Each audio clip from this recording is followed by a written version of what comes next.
paz do Senhor Jesus, meus irmãos, graças a Deus, estamos aqui mais uma vez para iniciarmos o nosso culto de louvor, adoração a Deus e estudo da Palavra de Deus. Nós vamos fazer uma oração, agradecendo a Deus por mais um dia em sua presença, pedindo também a direção do Espírito Santo para este trabalho esta noite. Vocês que nos acompanham, orem conosco neste momento, compartilhem este link para que outras pessoas também possam aprender a palavra do Senhor através desta live. Oremos. Senhor nosso Deus, nosso Pai Celestial, em nome do Senhor Jesus, aqui estamos reunidos mais uma vez para estudar a Tua palavra. Te adoramos na beleza da Tua santidade, louvamos e bendizemos o Teu nome, pois o Senhor é bom e a Sua benignidade dura para sempre. Abençoe, meu Deus, a nossa nação, o nosso estado, a nossa cidade, as autoridades constituídas. Abençoe a igreja do Senhor em todo o Brasil e no mundo. Abençoe, meu Deus, os que nos acompanham nesta noite, que irão junto conosco estudar a Tua palavra. Dê graça e sabedoria, Senhor. Fique conosco, nós te pedimos em nome de Jesus. Amém. Nós vamos louvar ao Senhor com o hino 198 da nossa harpa. Achei um bom amigo. 198.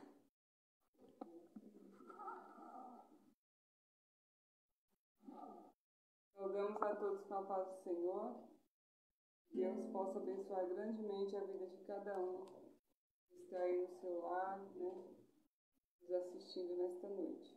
Podemos louvar a Deus com o hino de número 198.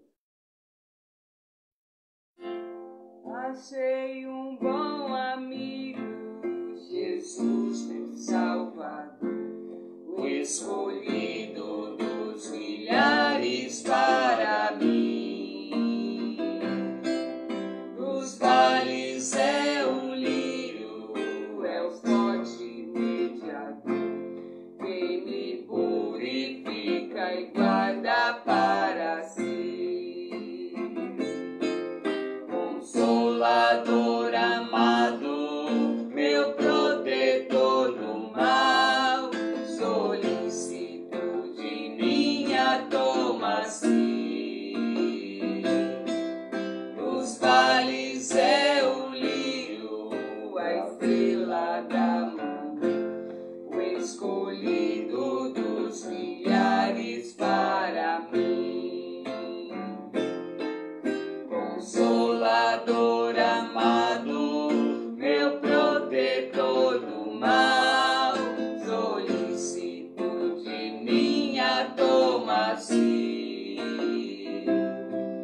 Nos vales é o lírio, a estrela da manhã, o escolhido dos milhares para mim. Levou-me as dores todas, as mágoas entendi. Minha fortaleza é na tentação. Deixei por Ele tudo, os ídolos sem mim. Ele me conserva santo coração. Abandone, persiga o tentador. Jesus me guarda até da vida ao fim. Nos vales é o lírio, a estrela da manhã, o escolhido dos milhares para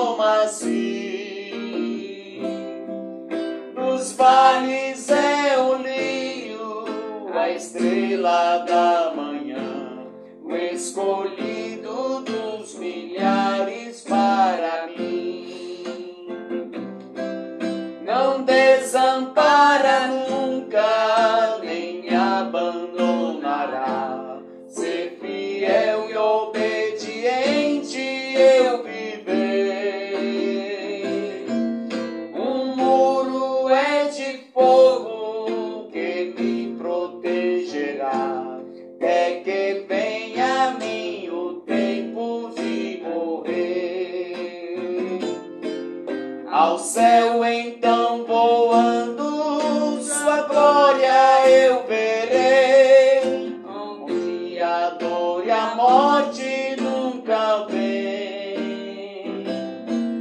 Dos vales é o lírio, a estrela da manhã, o escolhido dos milhares para mim.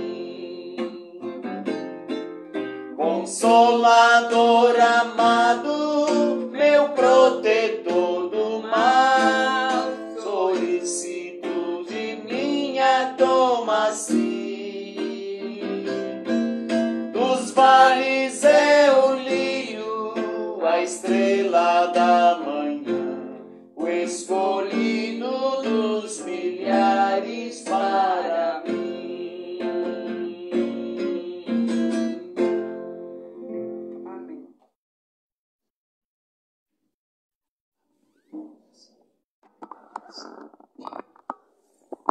Graças a Deus, meus irmãos, nós vamos ao estudo da lição de número 10 da nossa escola bíblica dominical.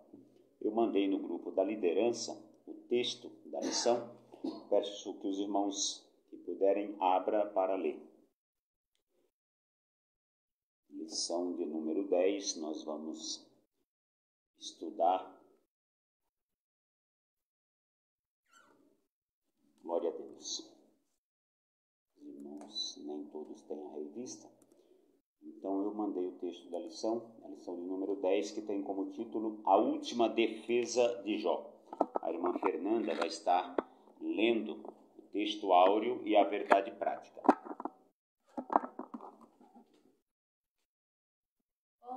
Ou não vê eles os meus caminhos e não conta todos os meus passos. Jó, capítulo 31, versículo 4. Verdade prática. Ao olhar retrospectivamente para o passado, lembre o quanto Deus trabalhou nele. Glória a Deus. A nossa leitura bíblica em classe está no livro de Jó, no capítulo 29, versículo 1 ao 5, depois no capítulo 30, versículo 1 ao 5, e também o capítulo 31, versículos 1 ao 5. A irmã Márcia vai estar fazendo a leitura em classe, leitura bíblica em classe. Glória a Deus.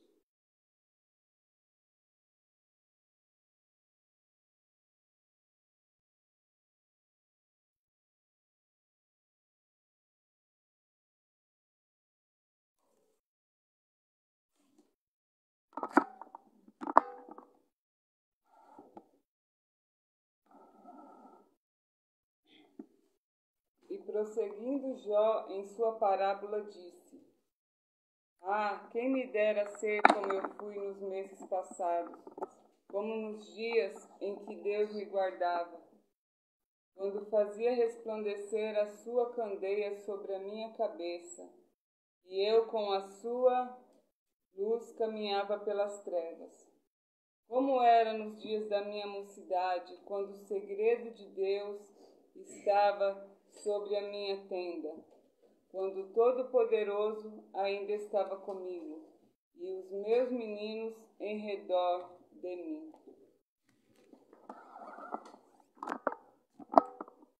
Capítulo 30, versículos 1 ao 5, nos diz assim: Mas agora se riem de mim os de menos idade do que eu, e cujos pais eu teria desdenhado de pôr com os cães do meu rebanho. De que também me serviria a força das suas mãos, força de homens cuja velhice esgotou-lhes o vigor. De míngua e fome se debilitaram, e recolhiam-se para os lugares secos, tenebrosos, assolados e desertos. Apanhavam malvas junto aos arbustos, e o seu mantimento eram raízes dos ímboros. No meio dos homens eram expulsos. Gritava-se contra eles como contra um ladrão. Fiz concerto, Jó 31, versículo 1 agora. Fiz concerto com os meus olhos. Como, pois, os fixaria numa virgem? Porque qual seria a parte de Deus? vinda de cima, ou a herança do Todo-Poderoso desde as alturas? Porventura, não é a perdição para o perverso e o desastre para os que praticam iniquidade? Ou não vê ele os meus caminhos e não conta todos os meus passos? Se andei com vaidade e se o meu pé se apressou para o engano. Glória a Deus. A irmã Fernanda vai estar louvando ao nome do Senhor com o hino, e logo após nós iremos ao comentário da nossa escola bíblica dominical. Eu quero cumprimentar aqui o irmão Luciano Almeida, que está conosco, também o meu amigo irmão Elias Salles, lá do Jardim Cipava 2, em Osasco, em nome de Deus, nosso amigo. Também a irmã Daniela Moriza, esposa do irmão Alex, que acaba de entrar. Vão aí, irmãos, compartilhando, convidando os amigos, irmãos, para assistirem esta live, porque é que nós vamos falar da palavra de Deus. Vamos trazer o ensino bíblico sobre este último discurso de Jó em sua defesa. A irmã Fernanda, está pronta aí?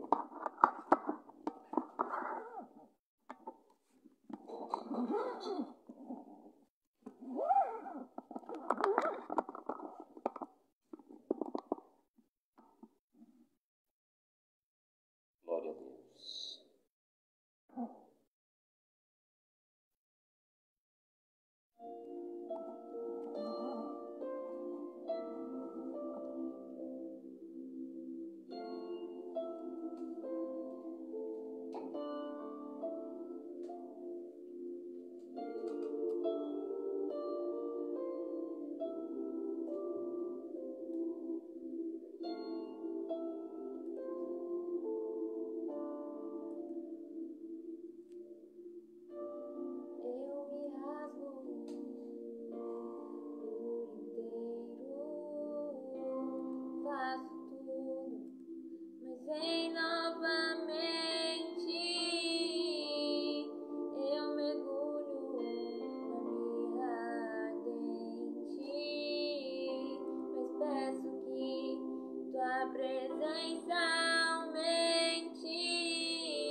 Maravilha, meus irmãos, graças a Deus por estes hinos maravilhoso.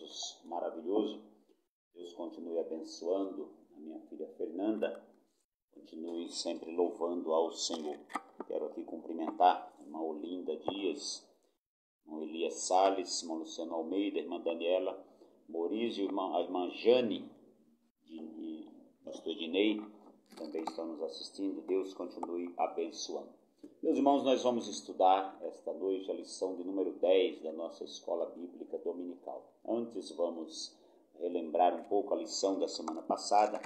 Nós estudamos o discurso de Jó sobre a inescrutável sabedoria de Deus. Nós estudamos na semana passada, na sexta-feira, sobre o capítulo 28 do livro de Jó, onde ele faz uma apresentação da verdadeira sabedoria, fazendo um contraste, uma comparação entre a sabedoria meramente humana e a sabedoria que vem de Deus. Jó conclui aquele discurso dizendo que a verdadeira sabedoria, ela é o temor do Senhor. Nos Salmos, também em Provérbios, diz que o temor do Senhor é o princípio da sabedoria. Logo, quem não teme a Deus não é uma pessoa sábia, por mais conhecimento, por mais cultura que possa ter. E na lição desta semana, nós vamos estudar a última defesa de Jó, nos capítulos 29, 30 e 31. Nesses 3 capítulos, Jó faz uma defesa. Primeiro, ele faz no seu discurso uma retrospectiva da sua vida. E ele relembra o seu passado abençoado por Deus, um passado de felicidade, prosperidade. Depois ele relembra o momento, o presente, o que ele está passando no presente. Os sofrimentos, os desprezos, tudo que ele passa. Então, esse discurso de Jó tem 3 partes: a lembrança do seu passado feliz, o lamento pelo seu sofrimento no presente e a defesa da sua ética sexual e também da ética social.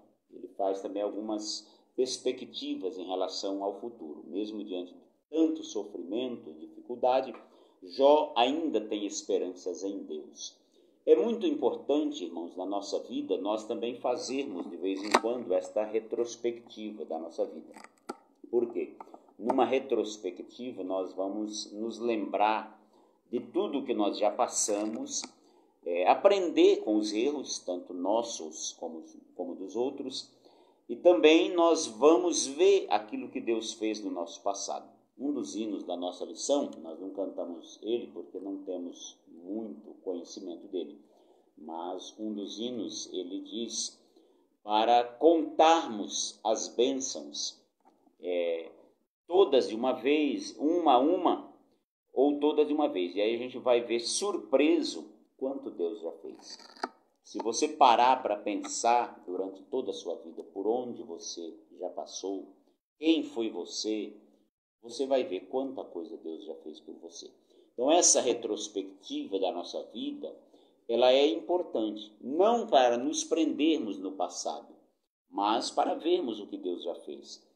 E também no presente, lembrarmos, fazermos sempre uma avaliação dos nossos comportamentos, que rumo estamos tomando e ter esperança no futuro. Por quê? Porque o Deus que fez no passado, ele nos traz esperança para o futuro. Se Deus fez maravilhas no passado, e é fato que ele fez, ele continua fazendo no presente e irá fazer no futuro. Portanto, não há motivo para desespero, independente do momento que você esteja atravessando. No ponto 1 da nossa lição, diz que Jó relembra o seu passado de glória. Nesta primeira parte do discurso, Jó relembra o seu passado, quando ele era visto e reconhecido socialmente por todos. Nós já vimos em lições passadas que Jó era um homem muito rico. Jó poderia ser comparado a um grande industrial dos tempos modernos, como, por exemplo, Bill Gates, dono da Microsoft, ou o fundador da Apple, e muitos outros. Por quê? Para os padrões da época, Jó tinha muita coisa, tinha muitos camelos, muitas juntas de boi. Então ele era, de fato, um homem rico. Então ele relembrava aqui a sua riqueza, e não somente riqueza material, mas Jó era espiritualmente próspero, como nós vamos ver agora. Ele era também socialmente reconhecido, tanto pelos jovens quanto pelos necessitados e pelos mais velhos, pelos anciãos. Jó era uma pessoa da alta sociedade da época, mas ele era também um homem justo, um homem correto em tudo que fazia. No item 1, do ponto 1, diz que fala sobre a prosperidade material e espiritual de Jó.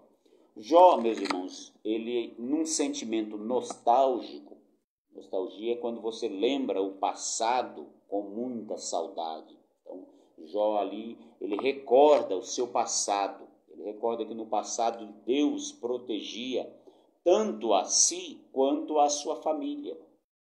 Quando nós lemos o capítulo 1 de Jó, nós vemos a união familiar de Jó e dos seus filhos. Não há relatos de brigas entre eles. Ao contrário, eles faziam, naquela época, banquetes, festas na casas uns dos outros. Os irmãos se reuniam como se fosse nos dias de hoje uma churrascada. Imagina irmãos fazendo churrasco juntos, indo para uma chácara, fazendo comemorações de aniversário. Então era uma família próspera financeiramente, mas que não viviam brigando, eles viviam em união. E espiritualmente falando, Jó era um homem que temia a Deus e um homem que oferecia sacrifícios a Deus por sua família. Ele orava, levantava de madrugada, orava por seus filhos e oferecia sacrifício. Nos padrões da época dos patriarcas, o pai de família era o seu sacerdote, era o sacerdote do seu lar. Naquela época não havia ainda o sacerdócio levítico constituído, como nos tempos de Moisés. Então o pai de família era o responsável pela vida espiritual da sua família. Então ele sacrificava, ele mesmo levantava o seu altar e oferecia holocaustos a Deus. Abraão fez isso, Jacó fez isso, ergueu o altar de adoração ao Senhor e muitos outros. Noé também construiu altares para adoração. Então Jó era um homem próspero materialmente e também espiritualmente.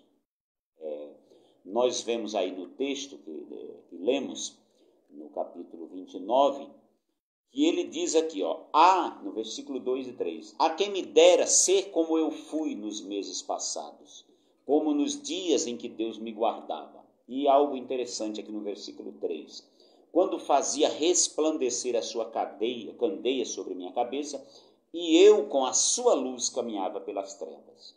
Alguns estudiosos sugerem que o que Jó está dizendo aqui é que ele tinha revelações de Deus, porque Deus iluminava sua mente nos momentos de tomar decisões.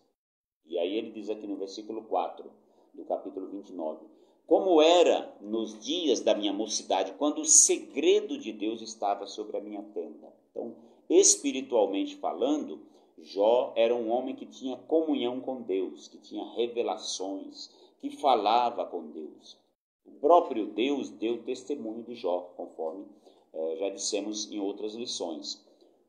Deus falou para Satanás, dizendo, você observou o meu servo Jó, homem íntegro, reto, temente a Deus e que se desvia do mal? Então a prosperidade de Jó, ela não era apenas espiritual, material, mas ela era também espiritual. E socialmente, Jó tinha reconhecimento social. Nós vemos aí no capítulo 29, nos versículos 14 a 25, que nos tempos de prosperidade, Jó era um homem extremamente respeitado na sociedade em que ele vivia. Ele, pelas descrições que nós vemos aqui no livro de Jó, nós não vamos ler todo o capítulo, mas se os irmãos puderem, leiam depois os capítulos 29, 30 e 31 do livro de Jó. Tem ali linguagem jurídica e, pelas descrições ali, sugere que Jó fazia parte de um grupo de magistrados que ficava à porta da cidade para julgar as causas das pessoas. Então, mesmo sendo um homem rico, Jó não era reconhecido apenas pelos mais velhos, mas também os jovens reconheciam o prestígio de Jó. Ele era um homem muito respeitado. E quando nós vemos a história de Jó, ele ajudava os pobres, ele ajudava os órfãos, as viúvas, e defendia as causas dos menos favorecidos, que não tinha ninguém por eles. Nós vemos isso em Jó 29, 12 e 13. Então, Jó, ele era um homem justo, por isso que Deus deu testemunho de Jó. Além de ser um homem íntegro, que não roubava ninguém, que tinha um caráter exemplar, a conduta de Jó também era exemplar no sentido de ajudar os mais necessitados. Naquele tempo, irmãos, ainda não tinha a lei de Moisés. A lei de Moisés mandava que as pessoas ajudassem os mais pobres. Tinha o ano do jubileu, de 7 em 7 anos, em que os israelitas eles eram obrigados a dispensar, a libertar os seus escravos. Eles, quando colhiam as suas lavouras, Deus ordenava que eles deixassem aqueles produtos, as espigas menores, para os pobres pegarem. Então, para que os pobres não morressem de fome. Então, as pessoas na lei tinham essa obrigação. Mas no tempo de Jó não existia a lei ainda. Então, não tinha um mandamento sobre isso. Mesmo assim, nós vemos que ele era um homem bondoso. Ele era um homem que ajudava os pobres, que socorria os órfãos, socorria as viúvas. As viúvas e órfãos daquela época não era como hoje, que tem pensão, aposentadoria. Hoje alguém que contribui com a Previdência Social, se ele morre ou se ele se acidenta, ele tem direito a uma pensão. Se ele morrer, a viúva e os filhos menores recebem uma pensão para sobreviverem. Naquela época não. As viúvas e os órfãos ficavam em situação deplorável, em situação de completo abandono por parte do Estado. Então era necessário que as pessoas socorressem. E Jó, sendo um homem rico, ele socorria esses menos favorecidos. E aqui o comentarista faz uma ponderação importante. É preciso que a gente faça, irmãos, uma diferenciação entre justiça social e filantropia praticados por Jó e os princípios socialistas de justiça social. Por que isso? Porque na atualidade há algumas pessoas que têm o pensamento de esquerda na política, a ideologia socialista, que eles querem trazer o socialismo para dentro do Evangelho. Eles querem achar justificativa bíblica para o socialismo. O que é o socialismo? O socialismo é uma ideologia que prega a divisão de classes. Eles pregam que, na verdade, hoje existe uma divisão de classes e que esta divisão deve ser eliminada pelo Estado. O Estado deve distribuir renda, tirando dos mais ricos para dar aos mais pobres. E para isso, irmãos, cometem todo tipo de ditadura. Onde o socialismo passou, fez estragos. Foi assim na União Soviética, foi assim em Cuba, está sendo na Venezuela e agora na Argentina, também na Coreia do Norte, na China antiga. Em muitos países, quando o socialismo assumiu, eles primeiro tentaram eliminar a religião, não permitem a religião. As pessoas não têm liberdade de imprensa. A imprensa nos países ditos socialistas é apenas o que o Estado quer publicar. E aí, isso, claro, provoca mais misérias, porque ninguém vai investir num país assim. Então, não é isso que a Bíblia recomenda. A Bíblia não recomenda socialismo nem capitalismo. A Bíblia não se mete nesse tipo de questão. O que a Bíblia recomenda é que o cristão, em particular, dê do que é seu aos necessitados. Isso sim, a Bíblia recomenda. A Bíblia recomenda que nós, que temos o amor de Deus nas nossas vidas, nós devemos ajudar aqueles que de nós precisam. E de que forma devemos ajudar? No anonimato, sem tocar trombeta. Nós devemos ajudar sem tocar trombeta, sem espalhar o que estamos fazendo. Você sabe que alguém está precisando, você pode mandar entregar alguma coisa na casa dessa pessoa, ou ir pessoalmente, mas pedir para a pessoa, olha, não diga para ninguém que fui eu que dei. Eu não quero ser reconhecido por isso. Porque Jesus diz que nós devemos dar esmolas com a mão direita sem que a esquerda saiba. Então, é em sigilo que nós devemos fazer esse tipo de coisa. A mensagem do Evangelho, irmãos, não tem nada a ver com mudança política ou econômica deste mundo. Muitas pessoas estão aí trabalhando por um mundo melhor e querem misturar a política com o Evangelho. Não, irmãos, isso não é dessa forma. Nós não somos deste mundo. Jesus disse que o reino dele não é deste mundo. E nós não fomos chamados para transformar o mundo nesse aspecto ou tornar o mundo melhor. Até porque nós, como cristãos, leitores da Bíblia, nós sabemos que este mundo não vai melhorar. Este mundo vai de mal a pior.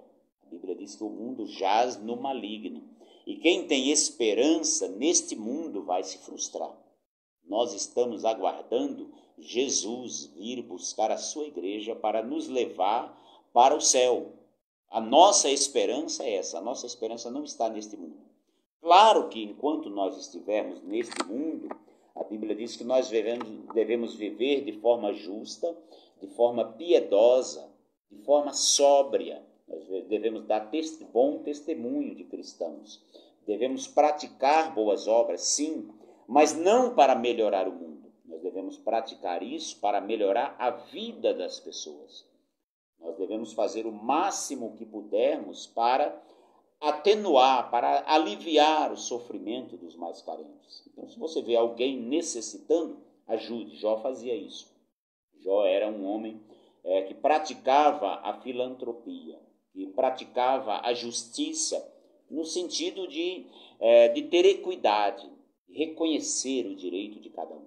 Então, é importante que a gente seja dessa forma, não fazendo acepção de pessoas, não humilhando jamais os mais pobres, os mais carentes, ou tem gente que até ajuda, mas ele ajuda esperando receber algo em troca. Por exemplo, alguém sabe que o outro é rico e o outro precisa dele ali no momento, ele ajuda, mas com o intuito de também obter vantagem do outro lado. No mundo político acontece muito isso. Eu te ajudo, depois eu peço o seu voto. Então, irmãos, não é nesse sentido. Jesus diz que nós somos bem-aventurados quando nós ajudarmos aquele que não pode nos retribuir. Aí nós teremos galardão no céu. Então esse foi o ponto 1 da nossa lição. Quando Jó relembra o seu passado de glória, lembrando da prosperidade material e também espiritual, quando ele tinha ali uma comunhão com Deus. Claro que aqui ele continuava tendo comunhão com Deus, mas Deus passou por um momento de silêncio em relação a Jó. Jó não ouvia a resposta de Deus e ele sentia-se abandonado por isso. No ponto 2 da nossa lição, Jó faz um lamento sobre o seu estado presente. Nessa segunda parte do discurso, Jó trata do sofrimento, do momento de sofrimento que ele estava atravessando. Jó, irmãos, atravessou sofrimento terrível. No lugar da riqueza, agora Jó tinha uma imensa perda de bens. Nós já vimos em lições anteriores que num único dia Jó perdeu tudo. Imagine você ser um grande empresário e está na sua mansão sossegada e de repente começa a chegar um empregado dizendo, olha, saquearam as suas empresas, levaram tudo. As bolsas caíram, desabaram os seus investimentos, foram para o ar, você não tem mais nada.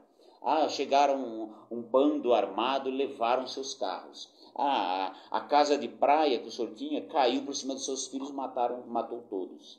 Foi essa a realidade de Jó. Então, o sofrimento presente de Jó, no presente, era algo muito difícil. Ele, no lugar de certezas espirituais, ele agora tinha dúvidas e questionamentos. Por que estou sofrendo isso? Num dado momento ele disse, o que eu mais temia me aconteceu. E não tinha respostas. O pior do sofrimento de Jó é que, além de sofrer, ele não sabia por que estava sofrendo, quando isso iria ter um fim, porque ele orava e Deus não respondia. Eu já disse aos irmãos que Deus responde sim, Deus responde não, Deus responde com espere e Deus responde com silêncio. Muitas vezes nós oramos e Deus não responde nada. Deus tem as suas maneiras de trabalhar, Deus tem os seus propósitos a serem cumpridos, e nós, como criaturas de Deus, nós não podemos dar ordens a Deus ou marcar o tempo. Eu vejo algumas pessoas aí marcando o tempo de Deus agir. E alguns dizem assim, eu rasgo minha Bíblia se isso não acontecer. Vai rasgar muitas Bíblias, irmãos, porque Deus não se submete a caprichos e ordens humanas. Ele é Senhor e nós somos servos. Então, quando orar, peça a Deus, suplique, mas que seja feito a vontade dele e não a nossa. E no lugar de respeito e reconhecimento, Jó tinha vergonha e escárnio diante de todos da cidade. Jó, de fato, irmãos, ele não soube, ele soube o que foi ter tudo e depois soube o que é não ter nada. Eu já disse também que não é muito difícil você ser pobre e se habituar a ser rico. Não é difícil. Umas boas aulas de etiqueta você aprende. Entende? Eu vivo numa condição de pobre, será que eu vou me acostumar a ser rico? Morar, por exemplo, num bairro chique, aqui em São Carlos, no condomínio Dama. Será que eu vou conseguir? Será que vai ser difícil para mim comer em restaurantes chiques? A gente não sabe, eu não tenho o hábito de ir, então não conheço bem. Mas a gente aprende facilmente, não é difícil. Será que eu vou aprender a dirigir uma BMW importada ou um Audi última geração? Será que eu vou conseguir dirigir um carro desse? A gente aprende. Mas o contrário é difícil você se habituar. De repente você nasceu num berço de ouro, é um grande empresário hoje, um grande industrial, muito dinheiro, e de repente perde tudo, você precisa morar embaixo de uma ponte ou num barraco de madeira. É difícil, não deve ser fácil não. Então Jó experimentou isso. Num dia ele tinha tudo, de repente no outro dia não tinha mais nada. Mas o que é mais triste também nessa situação de Jó, irmãos, está aí no ponto 1, no item 1 do ponto 2, o desprezo por parte dos jovens e das classes menos favorecidas. Vocês se lembram que no ponto anterior eu falei que Jó tinha o reconhecimento dos jovens, dos anciãos, dos mais velhos e também das classes menos favorecidas, porque ele ajudava os órfãos, ele ajudava as viúvas, ele ajudava quem dele precisasse. E no Antigo Oriente, as pessoas mais velhas eram respeitadas e consideradas sábias. Hoje em dia é o contrário. Hoje em dia a pessoa é idoso, os jovens já começam a dizer, um velho não sabe de nada. Isso começam a desprezar, às vezes, a sabedoria dos mais velhos. O pai começa a falar quando ele já passa dos 70, e aí tem jovens, esse velho está gaga, esse velho não sabe mais o que fala. Às vezes não fala isso, mas pensa, imagina, despreza. Mas nesses tempos aqui de Jó, não, os mais velhos eram considerados sábios. Quando alguém queria tomar uma decisão, ele consultava os mais velhos. Nessa época aqui, para vocês terem uma ideia, os pais é que escolhiam as noivas dos filhos. O filho queria casar, o pai ia lá, conversava com o pai da moça, e tinha lá o dote que pagava pela moça e trazia a moça para o filho. Meu filho vai casar com fulana. E nem o filho nem a filha tinham o direito de opinar. Era o que o pai mandava e acabou. Então eles eram considerados sábios. Mas quando Jó caiu no infortúnio, quando ele perdeu tudo, aí ele passou, irmãos, a ser desprezado e escarnecido por esses grupos sociais que ele tinha ajudado no passado. Isso mostra o que é a ingratidão do ser humano sem Deus. As pessoas valorizam mais o ter do que o ser. Há uma frase que diz assim, muito importante essa frase, eu até anotei aqui. Você quer saber quantos amigos você tem? Faça uma festa. Quer saber a qualidade desses amigos? Fique doente ou precise deles. O ser humano, irmãos, infelizmente, se ele não tiver Deus na vida, ele é ingrato. Você ajuda-o 99 vezes. Na 100ª vez que ele precisar, você diz não porque não pode, ele se intriga com você e começa a falar mal de você. É assim. E existem aquelas pessoas que quando estão na miséria, você ajuda. Se por acaso ele conseguir um emprego melhor, ele já quer ser mais do que você. Ele já não te considera mais, não te cumprimenta. Então, infelizmente, tem pessoas assim. E às vezes você está numa situação confortável financeiramente, convida os seus amigos para vir à sua casa almoçar, jantar, nas festas de aniversário. Mas se por acaso você fica desempregado, muitos amigos, entre aspas, eles começam a te evitar, fingir que não te conhecem. Você liga para ele, ele olha no celular, vê que é você, não atende. Depois diz que estava descarregado, uma série de coisas. Então isso é a ingratidão. E além do sofrimento físico, emocional, que é o que nós vamos ver a seguir, Jó passou pela situação de ingratidão. Ele enfrentou a ingratidão dos seus, entre aspas, amigos, das pessoas que ele ajudou. E agora os próprios jovens começaram a desprezá-lo, a escarnecer dele, e inclusive aqueles que eram grupos sociais desfavorecidos que ele tinha ajudado. Jó também passou por um abatimento físico e emocional. No capítulo 30, versículo 16 ao 31, mostra-nos que Jó sentia-se abandonado por Deus. E nesta parte do seu lamento, Jó relembra o seu sofrimento físico e emocional. No capítulo 30, no versículo 18, Jó olha para suas vestes desfiguradas e vê a marca do sofrimento. Tem algo importante aqui. Alguns comentaristas dizem que essa palavra traduzida por desfigurada pode ser traduzida por manchada. Então isso nos dá a ideia de que as vestes de Jó poderiam estar manchadas pelos seus ferimentos. Jó foi acometido de uma chaga mortal desde a cabeça até a planta do pé. Todo o seu corpo ficou tomado por estas chagas, por esses ferimentos. Então, em ferimentos assim, as pessoas que trabalham na área da saúde sabem que as vestes, elas acabam grudando no ferimento. E aí, quando vai tirar, magoa, machuca. Então, Jó passou por sofrimentos terríveis fisicamente. Era uma dor que não passava. E ainda enfrentava o problema emocional, porque ele era acusado pelos seus amigos de estar em pecado. Os amigos atribuíam a causa do seu sofrimento ao pecado, ao suposto pecado que Jó pudesse ter cometido.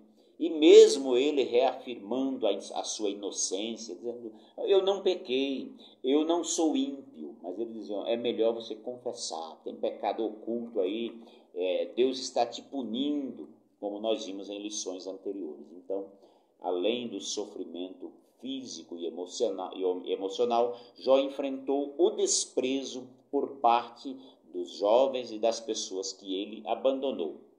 Além disso, Jó também, ele sentia-se abandonado por Deus. Jó sentia-se abandonado por sua esposa, por seus amigos, por aqueles que ele no passado ajudou, nos tempos de prosperidade. Mas, diante desta amargura toda que Jó atravessava, ele achava que Deus estaria por trás desse sofrimento e também o havia abandonado. Na cabeça de Jó, Deus tinha abandonado, porque ele clamava e Deus não respondia. E quantos de nós muitas vezes passa por isso? Será que Deus me abandonou? Será que Deus não está me vendo?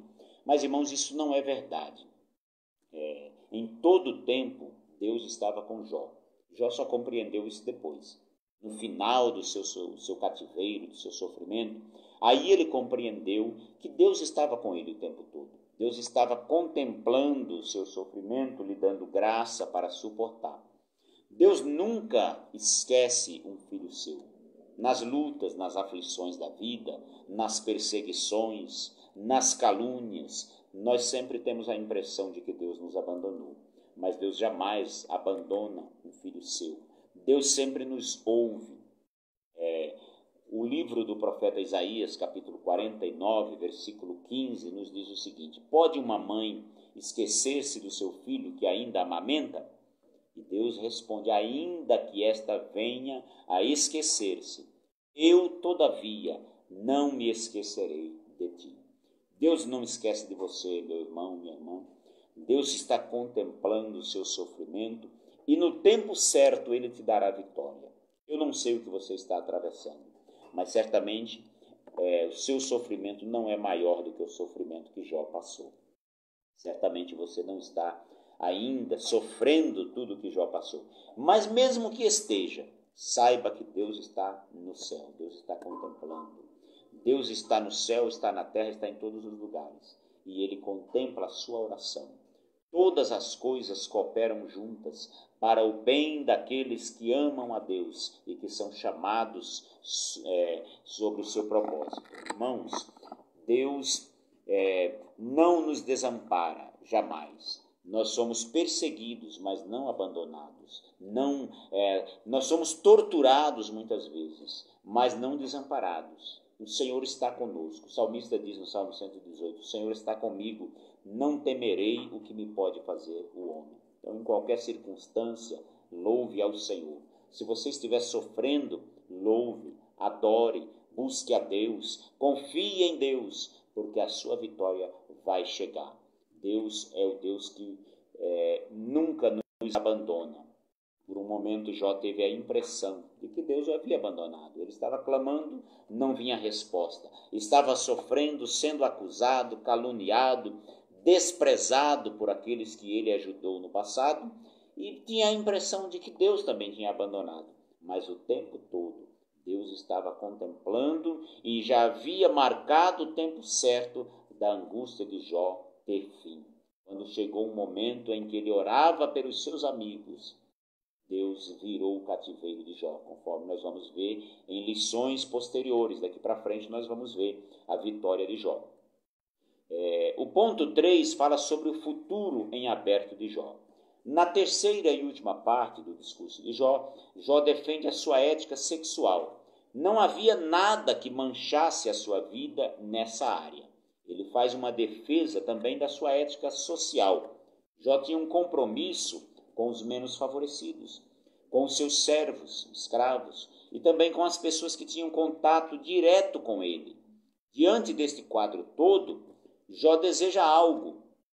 Ele queria ser inocentado por Deus. Ele queria ser ouvido por Deus. Em todo o tempo, nos diálogos com seus amigos, Jó desejava ser ouvido por Deus. Ele falava e parecia que Deus não estava ouvindo. E ele dizia, quem me dera ser ouvido pelo Todo-Poderoso. E aí eu iria colocar diante dele, explicar a minha justiça. Mas, irmãos, diante de Deus, nós não precisamos explicar nada, porque Ele sabe tudo. Deus conhece o nosso deitar, o nosso levantar. Deus sabe o que se passa na nossa cabeça, o que nós pensamos, coisas que somente nós sabemos. Eu sempre me lembro de um episódio, um rei ímpio chamado Jeroboão. O filho dele adoeceu, e era uma doença que parecia que não tinha jeito e tal. E ele tinha se desviado totalmente. E aí ele chamou a sua mulher e disse, vá lá na casa do profeta Aías, ele é um profeta já velho, não enxerga mais, você se disfarça, vá na casa dele, foi ele que disse que eu iria ser rei. Então pergunte a ele se meu filho vai sarar. Só que enquanto ela estava indo, Deus falou com o profeta. Está vindo aí a mulher de Jeroboão, tal, você vai falar assim, assim. Quando ela estava chegando na porta, bateu na porta e o profeta gritou lá de dentro. Pode entrar, esposa de Jeroboão, por que estás se disfarçando tanto? E aí ela conheceu que é Deus, entrou toda trêmula, e Deus falou através do profeta. Vá lá e diga para o seu marido isso. E do jeito que ele disse aconteceu. Então, irmãos, Deus conhece todos os mistérios. Diante de Deus não vale a hipocrisia. Muitas vezes as pessoas são hipócritas no púlpito, na igreja, uns com os outros. A gente vê às vezes alguém falando, e quando você conhece a vida daquela pessoa, você sabe que não bate o que ele está falando com o que ele vive. Você sabe que há uma incompatibilidade tremenda entre o discurso e a prática. Eu costumo dizer que a hipocrisia é a distância que separa o nosso discurso das nossas ações. Isso é hipocrisia. Quanto mais distante está as nossas ações das nossas palavras, mais hipócritas nós somos. Então, irmãos, diante de Deus, Jó tinha a sua consciência pura, consciência limpa, ele queria de fato ser ouvido por Deus, mas Deus estava contemplando tudo. Jó podia descansar, no momento certo iria chegar a vitória.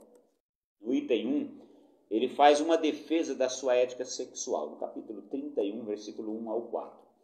Jó viveu, irmãos, como eu já disse, antes da lei mosaica. Na lei mosaica, Deus estabeleceu os parâmetros para a sexualidade. Deus estabeleceu o que podia e o que não podia acontecer. Deus determinou ali que o casamento deveria ser heterossexual, que o casamento deveria ser monogâmico. Deus estabeleceu uma série de coisas. Quando a gente vê lá no livro de Levítico, tem lá os parentescos que não se podia casar. E lá no Novo Testamento, Jesus vai mais além. Jesus diz que um olhar malicioso para uma mulher, ele já é considerado adultério diante de Deus. Como assim? Se você passa uma mulher e você fica olhando e desejando fisicamente, diante de Deus você cometeu o pecado de adultério. Isso vale para o homem, para a mulher também. Jesus fala o homem porque normalmente é o homem que olha mais. Mas se a mulher ficar olhando também para os músculos de alguém, desejando, então isso também é adultério. Então Jó, ele viveu antes da lei, mas ele vivia a monogamia. Nós não vemos na Bíblia que Jó tivesse 2 esposas, ou que ele tivesse amantes. Normal, a gente ouve falar que empresários e pessoas ricas têm amantes, têm isso, têm aquilo. Mas Jó não, ele era um homem rico. Mas ele tinha somente uma mulher. E ele não se deixava, irmãos, contaminar ou engodar pela impureza sexual. Existem 2 pecados, irmãos, nesse sentido. Quando nós falamos de pecados sexuais através do pensamento, porque o pecado sexual não é somente o contato físico. O contato físico é quando há o escândalo e tal. Mas existem os pecados sexuais que ninguém conhece, só Deus. Quando alguém passa na frente de outro, o outro começa a olhar. Então existem 2 pecados aí. O primeiro é o pecado da lascívia. O que é o pecado da lascívia? É quando alguém veste roupas curtas ou apertadas com o sentido de exibir o corpo e provocar desejo em outra pessoa. Isso é pecado de lascívia. Está lá em Gálatas 5, no versículo 19. Vocês vão ver lá as obras da carne, uma dessas é a lascívia, é um pecado. Então, quem expõe o próprio corpo a fim de provocar desejos em outro, desejo que eu falo aqui é desejo sexual. Então, nesse caso, a pessoa está cometendo o pecado de lascívia. Se você é uma mulher, não vista calças grudadas no corpo, calças leg, que chamam, né? Leg, isso. Isso, irmãos, expõe todo o corpo e você provoca desejos em outra pessoa, isso é pecado. Não use saias justas demais que expõem as curvas do seu corpo. E isso, além de ser feio, é pecado. Não use saias rachadas para mostrar tudo. Não faça isso. Crente não usa esse tipo de coisa. Se você tem compromisso com Deus, eu estou falando para as mulheres, vou chegar nos homens também. Não use esse tipo de coisa, irmãos. Muitas vezes o pastor não fala porque está num culto público, muitas coisas. Então, mas eu vou falar com todo cuidado aqui dentro da Bíblia. Cuidado, irmãos. Irmãs, principalmente. O tipo de roupa que você veste. Mas o meu marido não é ciumento. Mas se você veste uma roupa exibindo o seu corpo e alguém ficar olhando, a pessoa pecou porque ficou olhando. E você pecou porque mostrou. Então peca quem mostra e quem olha. E tem o homem também. Hoje em dia, irmãos, estão usando um tipo de calça que o homem dentro delas fica parecendo uma salsicha. De tão apertada. É muito feio, irmãos, esse tipo de roupa. Então, se a calça estiver muito apertada, o modelo de terno chamado slim, às vezes é muito apertada a calça. E as calças jeans também. Tem umas calças que ficam horríveis no homem, uma coisa muito feia, expondo o corpo do homem.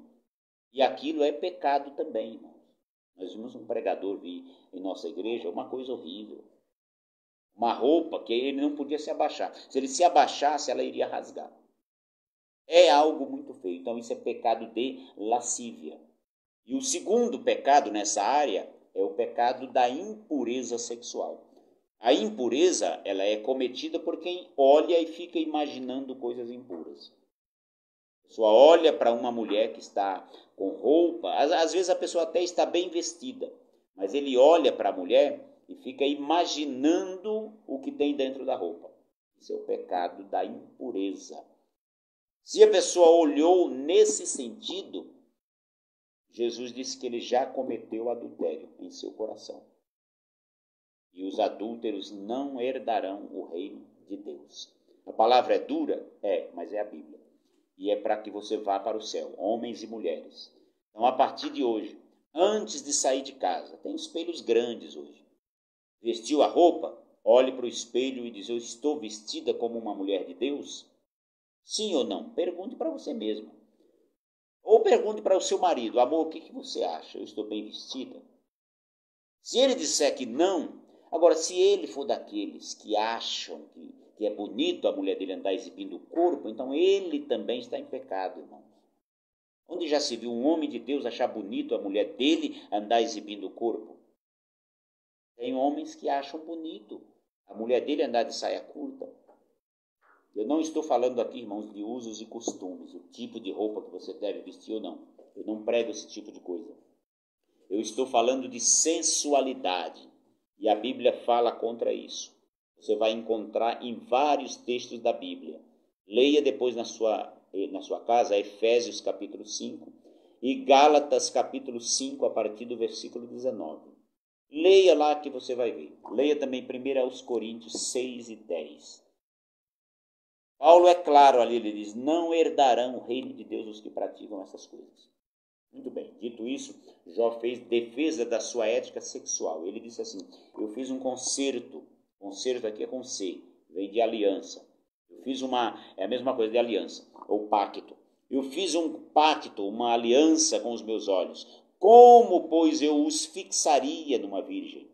Ou seja, eu fiz um concerto, um pacto com os meus olhos. Como é que eu vou ficar olhando uma jovem, uma moça bonita passar e olhar da cabeça aos pés?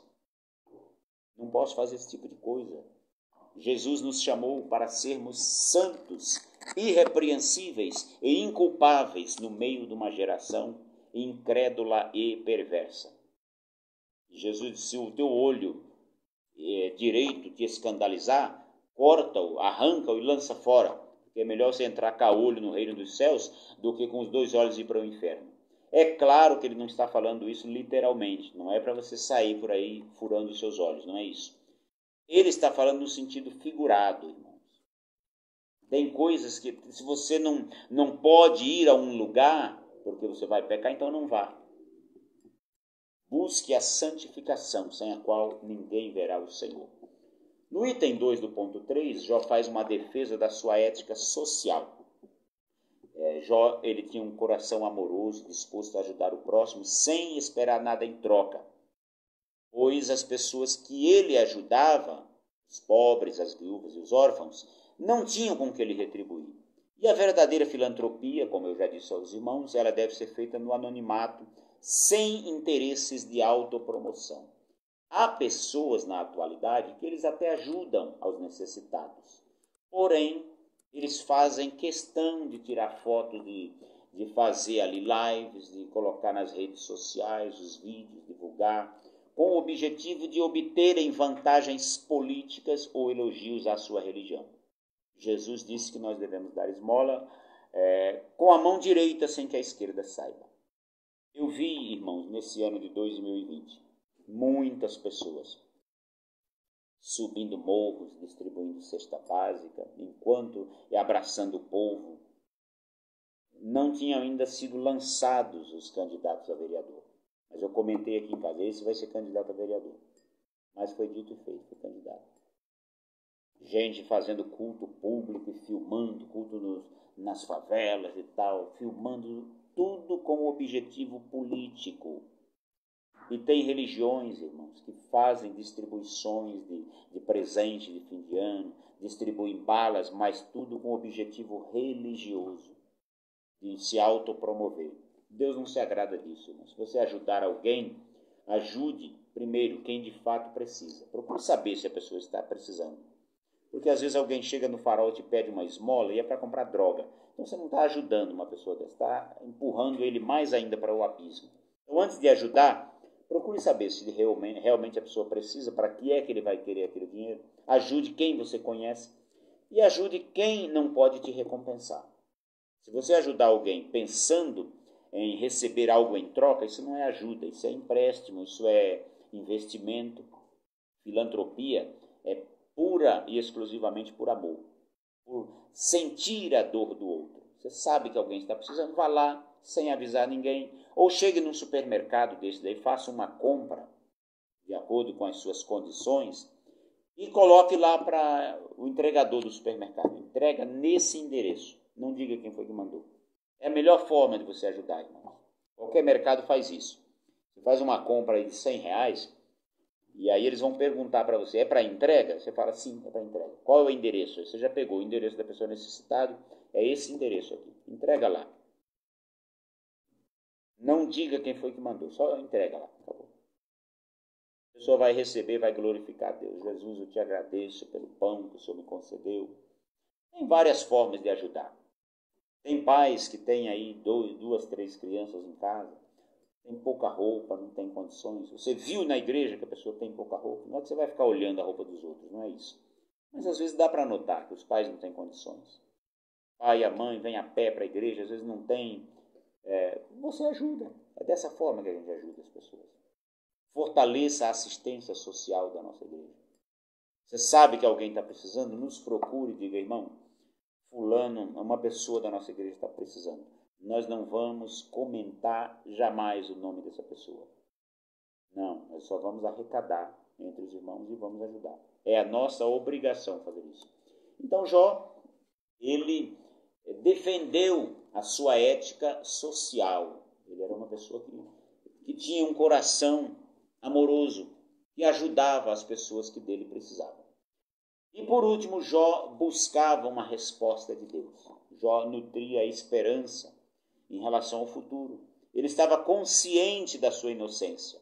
Sabia que não havia praticado pecados contra Deus. Ele não era um ímpio, mas ele desejava se apresentar diante de Deus, ser ouvido por Deus, porque ele tinha certeza de que seria inocentado. Ele sabia que Deus é justo e Deus iria inocentá-lo. Porém, irmãos, é preciso fazer uma ponderação aqui nesse caso. Diante de Deus, nenhum de nós, por mais justo que seja, nenhum de nós consegue se justificar. Os nossos atos são injustificáveis diante de Deus. Mas Jó não tinha o conhecimento da doutrina da graça de Deus. Jó, ele entendia Deus mais ou menos como seus amigos. Ele entendia Deus na teologia da retribuição.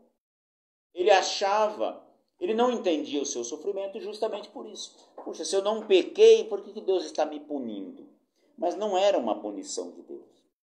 Então, segundo a concepção da sociedade da época, Deus punia os ímpios e poupava os justos. Partindo desse pressuposto, os amigos de Jó diziam que os sofrimentos que Jó estava atravessando eram, na verdade, punição pelos seus pecados cometidos. Mas Jó tinha consciência limpa, tranquila, de que não era ímpio. Sendo assim, ele desejava se apresentar diante de Deus e fazer a sua defesa. Então, a justificação, irmãos, é pela fé em Cristo Jesus. Hoje nós somos justificados por Jesus Cristo. Nós temos paz com Deus por nosso Senhor Jesus Cristo. Não é pelos nossos próprios méritos. Aliás, a Bíblia diz que pelas obras da lei, ninguém será justificado diante de Deus. Então, aqui nós vimos nessa lição o discurso de Jó, um discurso nostálgico em sua defesa, onde ele relembra o seu passado de glória, seu passado de comunhão com Deus, de prosperidade, e Mas ele não perdeu a esperança. Ele relembrou também o seu sofrimento no presente. Estou passando por muita dificuldade, por muito sofrimento, mas ele mantinha a esperança. E quando nós estamos debaixo de muita pressão, de muita dificuldade, é necessário olhar para Deus e confiar nele, porque o que ele faz, o que ele fez no passado, ele pode fazer hoje. O que Deus faz no presente, ele pode fazer no futuro. Então, irmãos, em relação ao nosso futuro, nós precisamos trazer à nossa memória aquilo que nos traz esperança. Não sei qual é a sua dificuldade, a sua luta, mas tenha esperança, que maior é o que está em nós. Deus é compassivo e é bom. Aqui a irmã Vilma Munhoz, ela pede oração pela sua família e pede oração por ela e pela família. Nós vamos estar orando pela irmã Vilma Munhoz. Quero aqui cumprimentar e agradecer os irmãos que nos acompanharam, a irmã Alzira Blaster, a irmã Olinda, a irmã Luciane, a irmã Ana Paula Santiago, a irmã Ariane Cardial, a irmã Jane, o pastor Ednei, o irmão Elias Salles e o irmão Luciano Almeida. Deus abençoe cada um de vocês, irmãos, que nos acompanharam esta noite. Esta é uma lição muito importante, onde nós vimos aí o discurso de Jó em sua defesa, relembrando o seu passado feliz e próspero, lembrando os sofrimentos do presente e também tendo uma perspectiva de esperança em relação ao futuro. Que nós possamos, irmãos, depositar a nossa esperança em Deus. Na verdade, a esperança do crente é na vida eterna. Tudo que nós passarmos aqui, nós sabemos que é passageiro, mas o Senhor está conosco. O Senhor Jesus, ele não prometeu nos livrar das lutas, mas ele disse: eis que estou convosco todos os dias até a consumação dos séculos. Então ele está conosco na tribulação, na luta. E Paulo diz: quem vai separar-nos do amor de Cristo? A perseguição, a morte, a vida, os anjos. Ele falou assim: eu estou certo de que nenhuma criatura, nenhuma outra coisa pode nos separar do amor de Deus que está em Cristo Jesus. Nós estamos seguros em Cristo, aguardando Jesus voltar. Amém? Deus abençoe também a irmã Vanessa Moreira, que está nos assistindo esta noite. Nós vamos orar ao Senhor nesse momento. Convido todos os que nos assistem a orar juntamente conosco, pedir a bênção do Senhor. Peço oração por mim, por minha família. Peço oração pelo pastor Jessé, nosso líder, a missionária Sônia, seus filhos, toda a sua família. Também pela nossa congregação Monte Oreb, aqui em São Carlos, Ministério do Belém. Oração também pelo pastor presidente, pastor Eli Martins de Souza, irmã Zélia Nonato, toda a sua família. O campo da Assembleia de Deus, Ministério do Belém, aqui na cidade de São Carlos, todos os obreiros, pastores. Oremos uns pelos outros. Que Deus nos dê um fim de semana abençoado. Vamos orar. Senhor, nosso Deus, nosso Pai celestial, estamos gratos ao Senhor por esta lição maravilhosa, por tudo quanto nós aprendemos. Abençoe, meu Deus, a vida da irmã Vilma Munhoz. Abençoe sua família. Eu não sei qual é a dificuldade, mas o Senhor sabe. Visita a casa da tua serva neste momento. Concede, Senhor, a resposta à sua oração. O Senhor é o Deus do impossível, que pode todas as coisas. Abençoe nossa família, Senhor. Abençoe todos os irmãos e irmãs que nos acompanharam nesta live, Senhor. Dê entendimento para que eles compreendam aquilo que é ensinado. E capacita-me, Senhor, para ser um instrumento em tuas mãos para ensinar a tua palavra.